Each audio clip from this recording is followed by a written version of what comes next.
నాన్న నీ గుండె పైన నడక నేర్చుకున్నానని,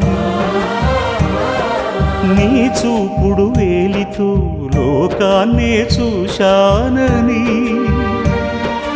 నాన్నను పూజిస్తే ఆది దేవుని కది అందునని,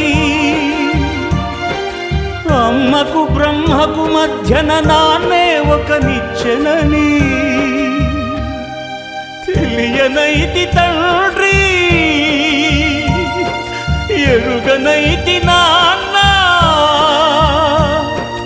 నాన్నంటే నడిచే దేవాలయమని మరచితిని, ఆత్మజ్యోతి చేతుల ఆపివేసుకుంటిని. మరచిపోయి కూడా నన్ను మన్నించొద్దమ్మా, కలనైనా నన్ను కరుణి